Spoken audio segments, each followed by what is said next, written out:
네, 저 본 의원은 아침에 일어나면 언제나 뉴스를 봅니다. 그러나 그때마다 층간소음 문제로 이웃집 간에 불협화음도 생기고 있고요. 1년에 한 번 내지 두 번 내지 살인사건까지 발생하는 심각한 상황에 접하고 있습니다. 사실 2020년도 한국환경공단에 의하면요. 층간소음으로 접수된 민원은 42,250건으로 2019년에 비해 61%나 증가한 상태입니다. 이제는 더 이상 층간소음을 당사자의 문제로 보면 안 된다고 생각합니다. 그래서 본 의원은 지난해 4월 10일 경기도 공동주택 층간소음 방조제를 발의했고요. 다만 어느 부서가 맡아야 할지 아직 결정이 안 된 상태입니다. 그러므로 1년째 도시환경에 계류 중입니다. 우리나라 국민들은 거의 65%가 공동주택에서 거주합니다. 늦은 시간에 세탁기를 돌린다든가 쿵쿵 걷는다든가 애완견이 짖는다든가 여러 가지 이유로 이웃 간 문제가 발생하는데 문제는 층간소음 당한 분들이 보복을 시작했다는 것입니다.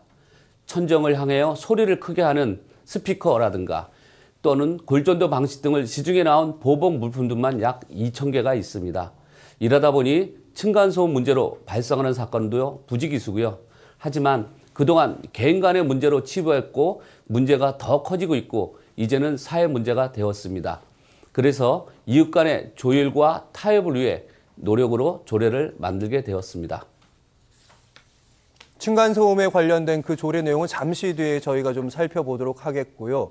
일단 층간소음 문제 마지막에 중요한 말씀을 하셨습니다. 개인 간의 문제가 아니라 사회 구조적인 문제라고 볼 수 있는데 원인 진단이 이제 필요합니다. 문제를 해결하려면 어떻게 원인 봐야 됩니까?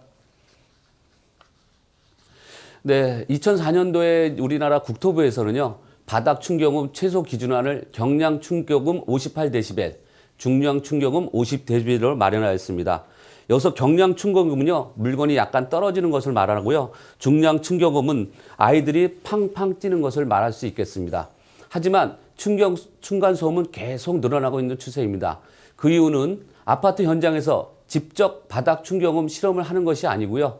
실험실에서 경량 충격음 58데시벨, 중량 충격음 50데시벨을 충족할 수 있기 때문입니다. 다시 말씀드려서 현장에서 조사하는 게 아니라 네. 실험실에서 조사하고 있다는 걸 말씀드리고 싶은 것입니다. 또한 층간소음의 문제가 발생했을 때요. 건설사나 시행사가 감내해야 하는 어떠한 법적 제재도 없습니다. 앞으로도 계속 문제가 발생할 것이고 이런 문제를 해결하기 위해서는 층간소음도 하자로 봐야 한다는 것입니다. 네, 그 문제 때문에 이제 층간소음 해결을 위해서 관련 조례안까지 발의하신 걸로 아는데요. 해법들, 그러니까 분쟁조정위원회 그 정도 수준이 아닌 것 같습니다. 어떤 내용들이 들어 있습니까? 네, 본 의원이 지난 5분 발언을 통해서요. 5가지 안을 제시하였습니다. 첫째는 층간소음 바닥 충격음 하자 기간을 도입하자는 것입니다. 사실 우리가 아파트 졌을 때 도배만 해도 하자 보증 기간이 2년이라는 기간이 정해져 있습니다. 그래서 이제는 층간소음도 하자로 봐야 되고요. 둘째는 건설기준법 기준 입주 후에 최소 성능 기준 미달 시 하자로 판정해야 된다는 것입니다.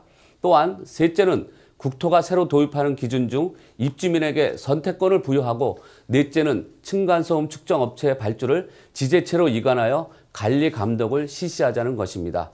마지막으로 5번째는요. 표준조사 5% 적용 및 입주민 참여 무자격 측정을 세대에 선정해야 된다는 것입니다. 이러한 명확한 입주민 참여 및 하자 기간 도입을 통하여 부실 시공 및 하자에 대한 도민의 기본 권리와 대항권을 회복시킬 수 있을 것이고요.